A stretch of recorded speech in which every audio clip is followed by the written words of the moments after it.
Welcome back to Tulsa Talk Business. We're excited to come into season 2, and we have some new guests this year. And today we are with Travis Ring, who is a chiropractor out of, are you in Broken Arrow? Broken Arrow. So cool. Welcome to the show. Yeah, thanks for having us. For sure. For having me. Yeah, for sure. So what is well, first of all, can you tell us about your business? Yeah, so I started practicing in 2010. Opened up as a sole practitioner. My first office was over at 71st and Lewis in Tulsa.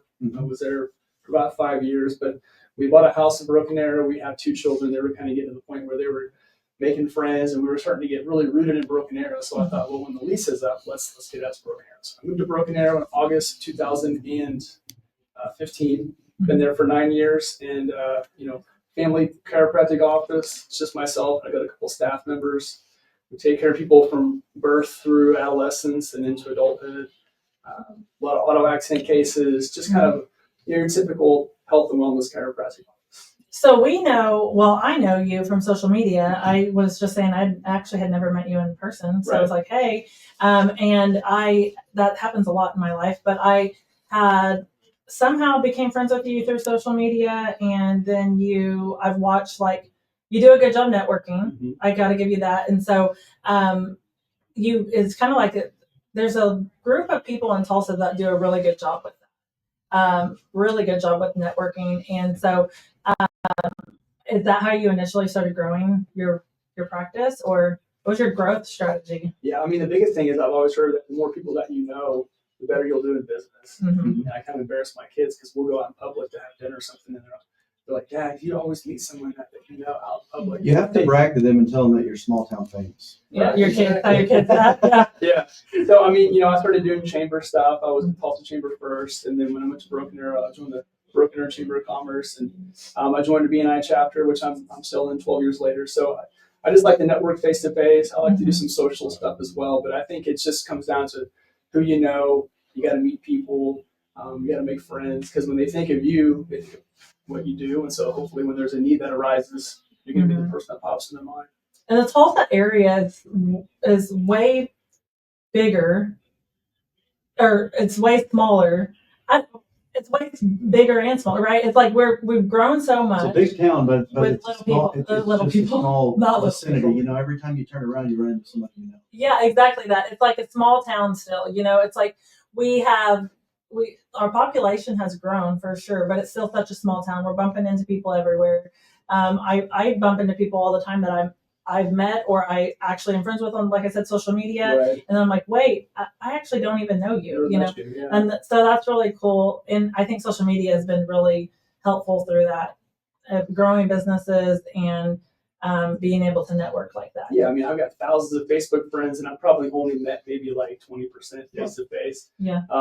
But yeah, Broken Arrow is probably even a smaller, big town. We're over 100,000 people in Broken Arrow proper, but you leave Tulsa to go to Broken Arrow, there's no real transition. It's just like one larger town. Right. But we got a downtown area. It's very, very small town feel. So, but it's nice to have the population base to pull patients and clients and customers from, but it's still got a small town feel. Yeah, for sure. What inspired you to go into chiropractic care? Yeah, so growing up, I was always a kid that excelled in school. Math and science was kind of what I did the best at, and so I thought I'd go into something health related. I played sports through high school and college. I played baseball in college, and I ended up with a back injury personally when I was a senior in college.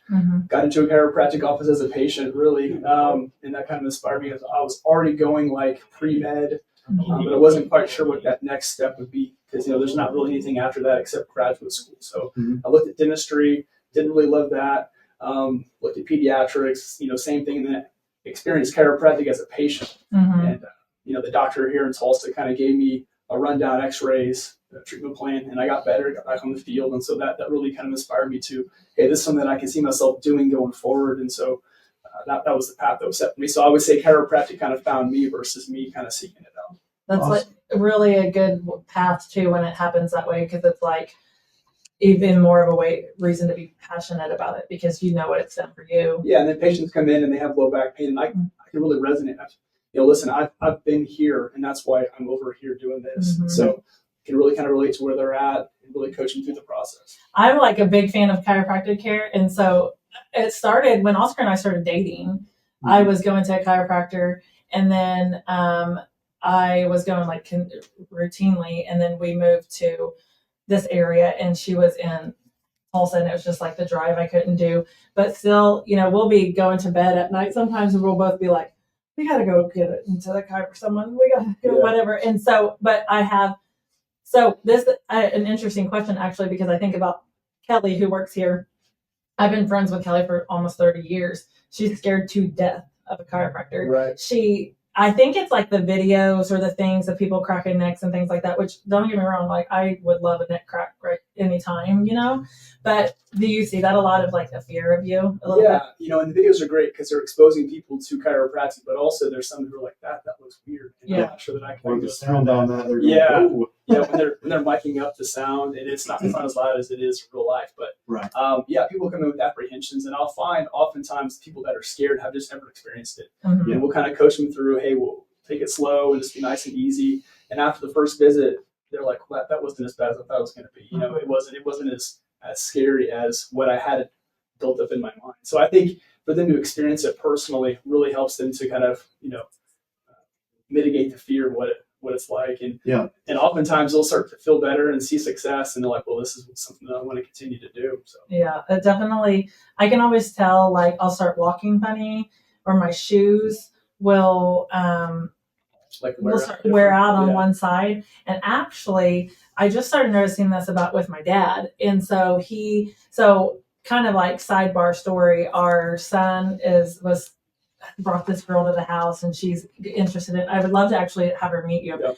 She is going into chiropractic schooling, and she's done some like little internship type things. And so everyone at the house now is just like, she's got all these tricks, like, can you pop this? Can you do this? And, she's like not outside of her realm yet. She hasn't learned all the things yet, but she could do like the typical, what we would do for ourselves at home.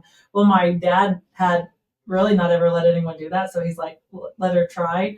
And then he stood up and he was like, I probably need to do that regularly, But then we're looking, as he's laying down, we see his shoe and how worn it is on that one side. And he kind of like drags the leg. And I'm like, actually, I think you need like regular care, Yeah. I say it all the time. People don't realize how bad they probably truly feel until they start to feel better. Yeah. And then like, wow, this is what I'm supposed to feel like all the time. Mm-hmm. You kind of get accustomed to just waking up with aches and pains and going through your days with headaches and things.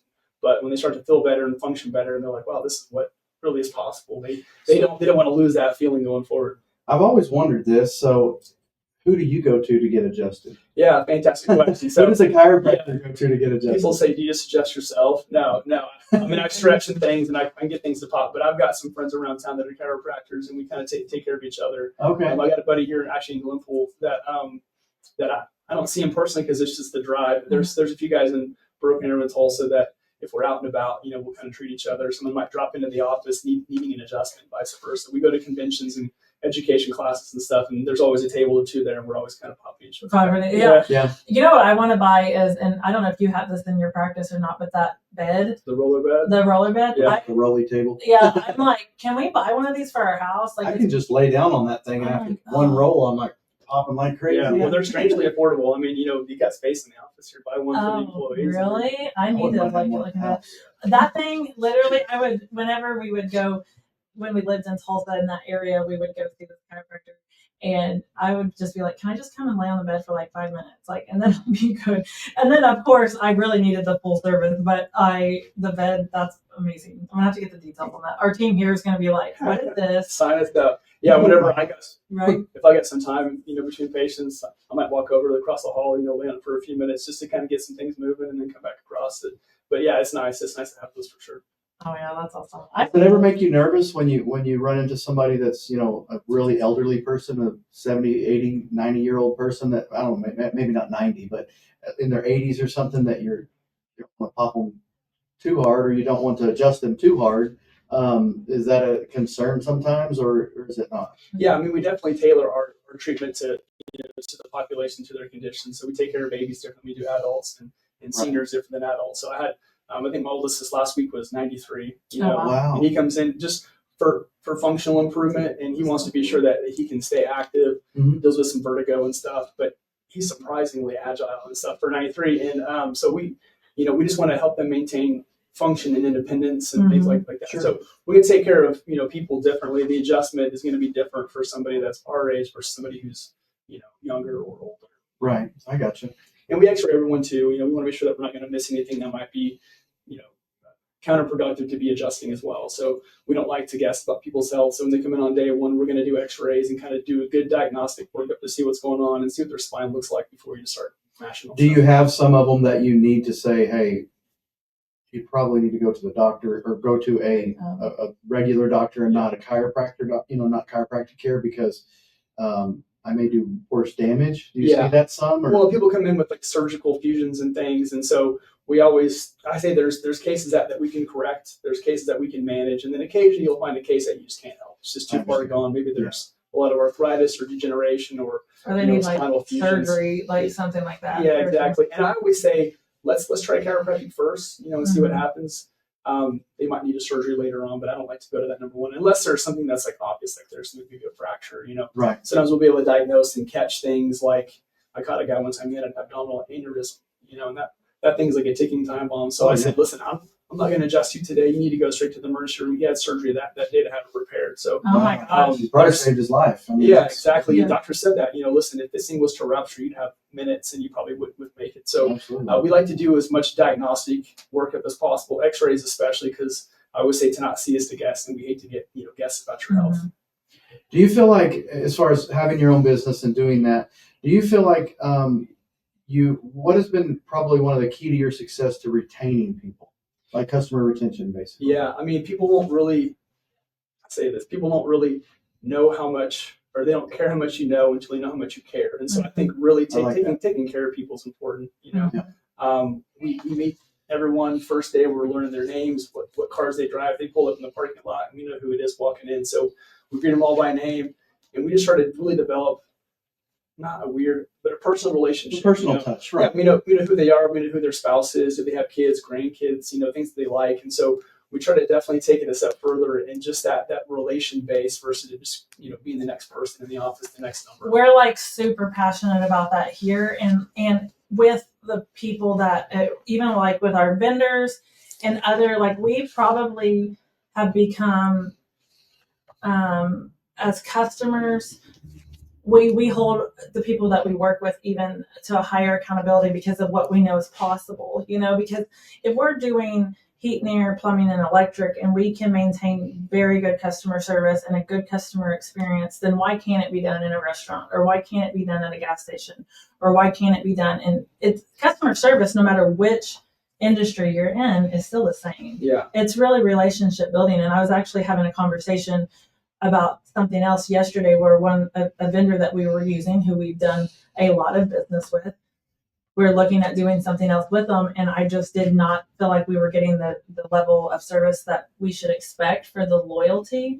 And it seems too transactional, and at the end of the day, I'm like, well, we never want our customers to feel that way, right? And I would assume you'd be the same way, and that's what makes the difference of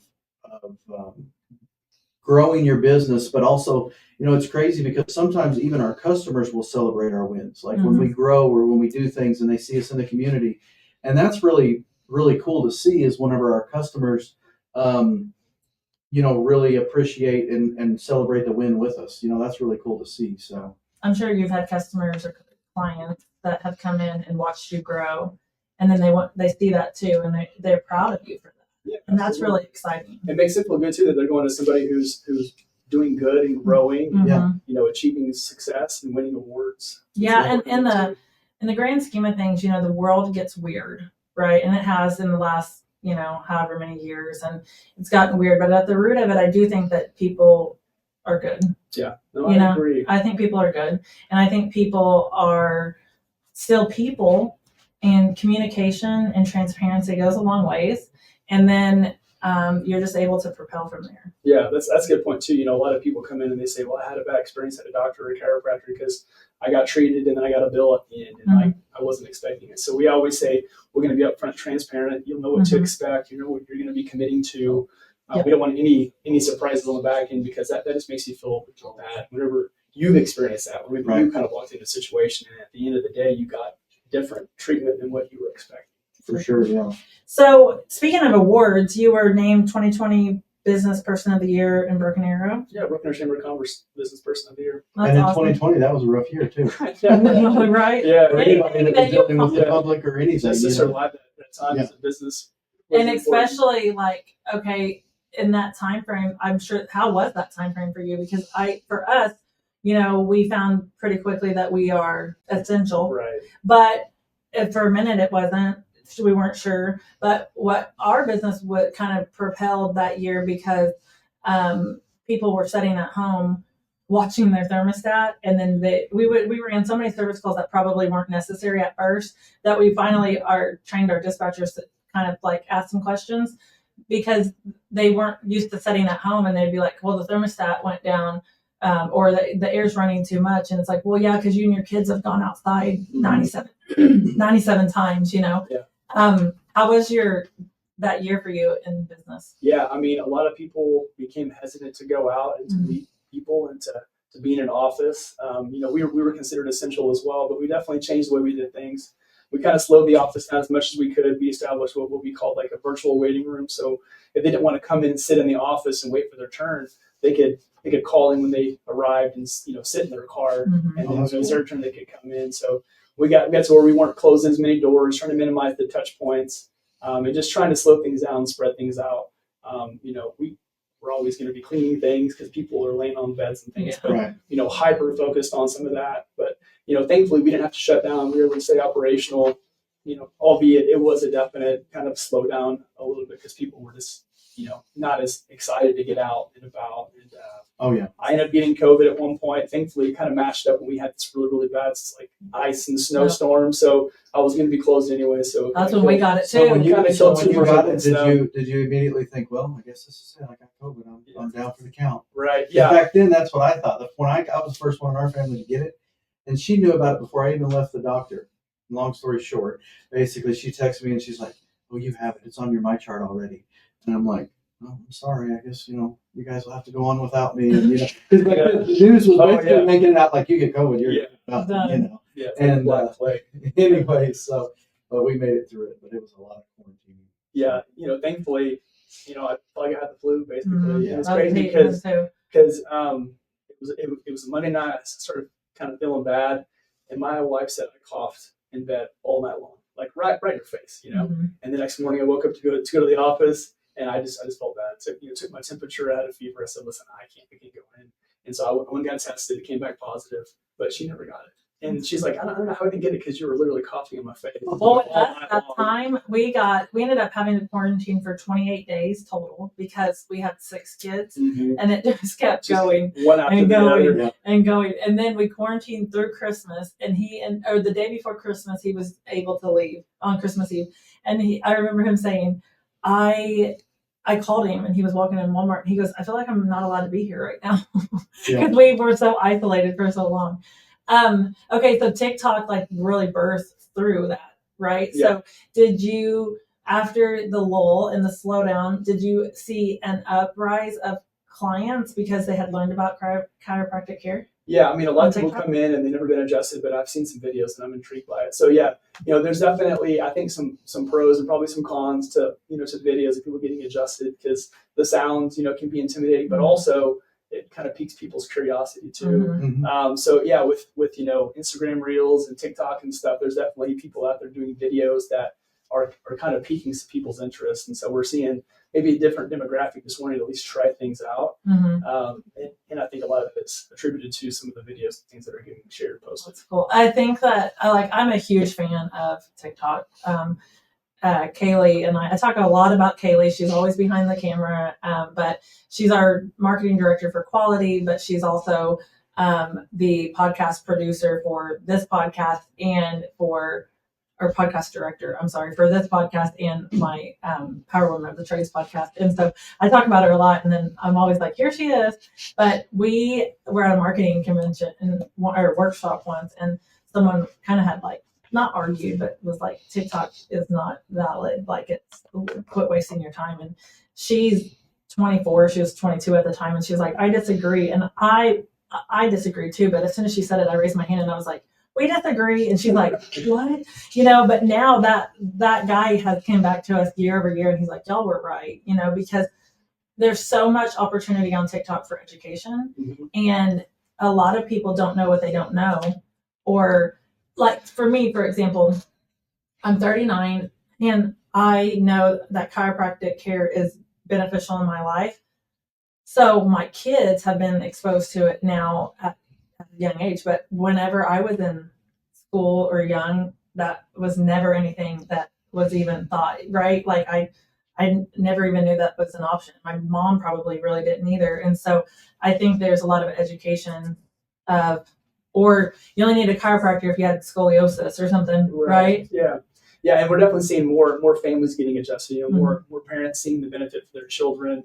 There's definitely a push for people that are trying to be healthier and kind of maximize all that. So people traditionally think back pain, neck pain, and headaches for chiropractic. The subjective pain, and for good reason because we're very very effective at treating those sort of things. But we're definitely seeing more of a push towards kind of the health and wellness. People trying to stay active and trying to be more preventative and proactive versus always being reactive. So, well, this generation too is way better at that. Yeah. So even just like we were talking about this as a group once, like my generation was all about tanning beds, laying out in with oil on. We didn't drink water. This generation is all about their skincare, drinking enough fluids, and so naturally, I think this generation is more aware of their health. Yeah, and I think they're a little softer than us too, though. Because like we were drinking water at the garden hose, right? Yeah, that's metal playgrounds and stuff. But yeah, we're definitely seeing people trying to put more money and energy and time into their health and into their appearance. Yeah, for sure.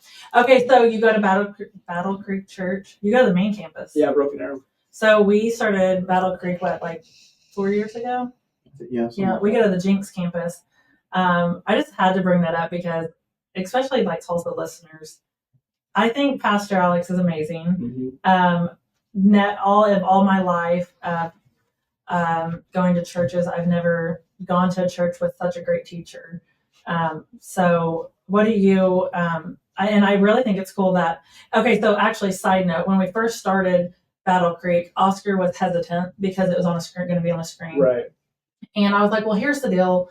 Let's just see how it is. And immediately Jinx, shout out Jinx, was the minute we walked in, we had told our kids that day, like, you don't have to go upstairs if you don't want to. And Amanda Sanderson, love her, she literally ran into our boys, they were in high school still, and was like, hey, class is upstairs, let's go. And she just made them go. And they were like, what? But we were immediately like involved in the church, and not even him being on screen has never been like even a second thought because we have our campus pastor and all of that. And so anyways, if you've never been to Battle Creek Church, you're listening, try one out. But from your experience, it's a little bit different because he is there and you are seeing him live. Yeah. And then well, we're seeing him live too, but I guess in the flesh. So tell us about how you got involved with Battle Creek and what all you and your wife do there. Well, it's funny you mentioned the screens because there's like we'll be in church and he's standing there, but we also often watch the screens. Yeah. My daughters do too. I got teenage daughters, and one time my daughter goes, like it was over, like service was over, and she goes, he's not even here. Like she went through a whole service watching the screen, never even looked at the stage, didn't realize he wasn't even standing there. So we kind of find ourselves looking at the screen too. But we started going there in August 2010, so about 14 years. We had a church here in Inola actually that we'd gone to. We moved to Kansas City to go to chiropractic school, came back. We had a daughter, she was about 8 months old at the time. And that church in Inola had changed. There was a whole leadership change, pastor, music director, all of them had all left. So we were looking for a different church. So it was really closer to home in Broken Arrow. So we started visiting, went to a few other churches, and it's never felt comfortable. We went to Battle Creek for the first time, and I remember it just felt different. And we dropped our daughter off the second time at childcare, and we picked her up, and she wasn't. At other places, we would go get her afterwards, and you could tell she was upset. And so we felt like she felt comfortable, and so we felt comfortable. And so we got committed to to attending, and then We had our second daughter a couple years after that, and we got involved in serving. We always try to serve where our kids are at. And so when they were younger, we were in like the nursery area and kind of aged up through the process. And then we became host homes for community groups and then leadership in community groups. And now they're in students. And so my wife and I both volunteer in students. We lead groups on Sunday and then help out with the youth and stuff on Wednesdays. So at Battle Creek, if you've been there for 14 years, you have definitely seen it all. It's funny too, because whenever we started at Battle Creek, someone said, "So are you guys going to adopt a kid?" Yeah. And that was like a thing forever. But I love that was what Battle Creek was known for. Well, I mean, and honestly, like I think that the church should really be the one that spearheads the whole adoption movement. And it's nice to see Battle Creek being a part of that, you know, hosting classes where parents can get certified to be able to kind of go through the process. They host a lot of groups there just in their extra spaces that if they have foster parents or adopted parents, they can, you know, drop their kids off in childcare and have a couple hours to kind of socialize and hang out. So, you know, Battle Creek does a great job. And I wish a lot of churches would, you know, kind of follow suit and try to be more proactive in the whole foster care adoption world. Because I think that as a church, that's where we should be the people that are helping out the kids that need help foster care. Absolutely. So it sounds like you keep yourself pretty active and involved in not just your community, but through church and through your business. How do you balance all of that? Yeah, I mean, days are long. You know, I get up early before the kids do. I try to exercise in the mornings before they're awake. And, you know, I try to keep a good, I guess, schedule as much as I can. I mean, I'm not like down to the minute like some people are, but I know on this day at this time I've got to go do this. And so I try to be as structured and disciplined with my time as I can. But I'm also a guy that likes leisure and I like to sit around and hang out. You know, with the family in the evening, we're just kind of hanging out, watching TV or playing a game or eating dinner. But you got to be proactive and intentional with your time, I think, because if not, you know, you can lose track of where you're at. So I got involved in a group, workout group called F3 Tulsa, you know, and just trying to find good support outside of my house. So, you know, men's groups, accountability groups, you know, at church, we're doing community groups as well. So, you know, days can be long, but I think if you can be intentional and really build out a good structure and a schedule in your day, that matters. It's rough. That's like the number one question we get asked all the time. How do you balance it all? And sometimes we're like, we don't know. Yeah.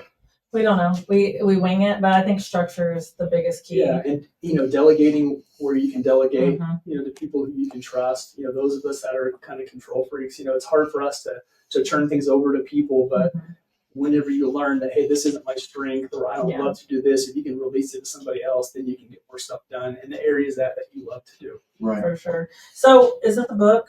Yeah. I forgot to ask you about this. Well, let's ask.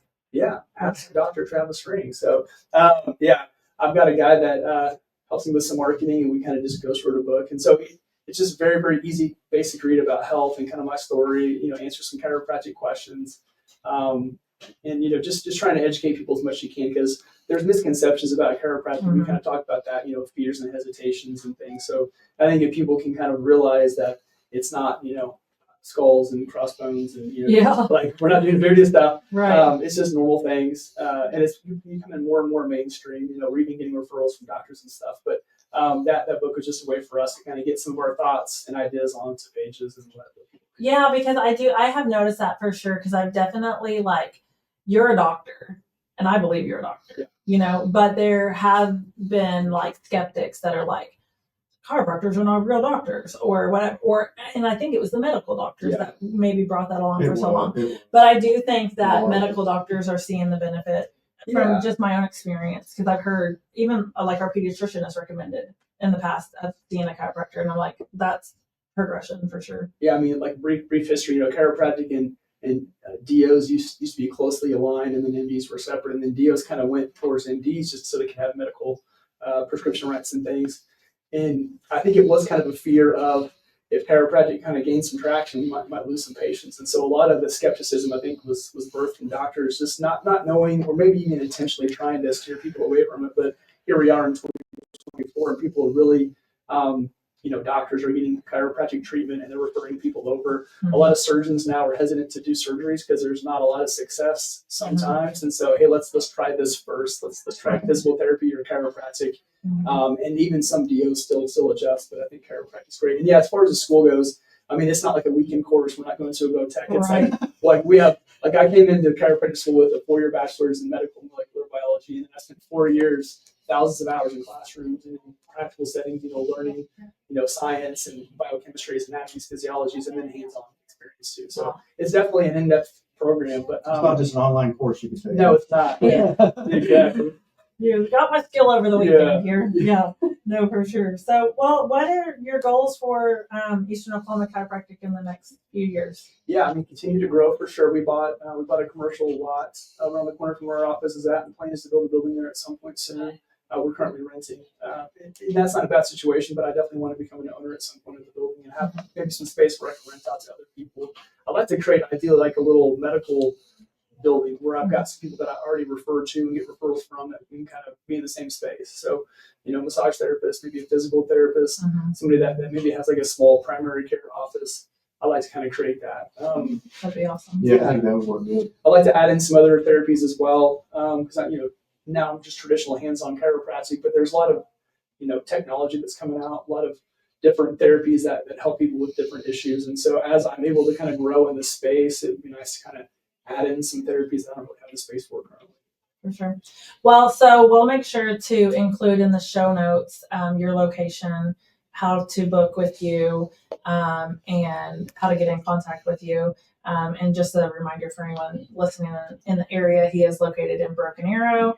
And really, thanks for coming out to hang out with us, talk about your business. I think as small business owners, we can just continue to help each other and fight together, because that's really what we're doing, right? Absolutely. And I think there's strength in numbers, we want to support each other. And even in the chiropractic world, I run into some chiropractors that are kind of like, this is mine, who are you? But for the most part, those that I hang out with, it's like there's more people who don't go to a chiropractor than those that do. So instead of us fighting over those that do go, let's work together to educate the people on why we should all be coming to the chiropractor. Absolutely. Right. Because, if more people saw the value and started to go, we wouldn't have enough chiropractors. 100%. And we say that with Heat It's Air in all our the time. space too. There's enough work for all of us. Mm-hmm. And, sometimes Tulsa in our industry specifically gets a little cutthroat. It stopped for a while and then it's kind of back to that to some degree. And I'm like, literally from here to the stoplight in town, there's enough houses and businesses to keep us all busy. And we're just in Glenpool. And so when we look at like businesses and high-rise buildings and all of this, there's enough. And there's certainly enough people that just our population of basically around 1 million people in the Tulsa metro, you could never see all of those people. Yeah. I mean, there's I don't know the exact number. There's a few hundred chiropractors probably in kind of the Tulsa metro area. But if we doubled or tripled the amount of people that saw chiropractors, we would all be overwhelmed. Right. So definitely looking at it from more of an abundance mentality of, hey, let's get people energized about going to the chiropractor, showing them the benefit. We're looking at being, I say, feel great, live pain-free, and ideally maximize your health potential. We want to be sure that people are living out the lives that they're supposed to live out, And so instead of fighting over those who go, right, or those who either AC serviced or need a replacement, let's work on educating people on why you should be doing preventative maintenance, not only on your body, but also on your machinery. For sure. Yeah. That's awesome. Well, thank you so much for joining us today. Like I said, we'll include your contact information in the show notes and how people can book an appointment with you. Yeah, fantastic. I think that everyone should see a chiropractor for sure. So.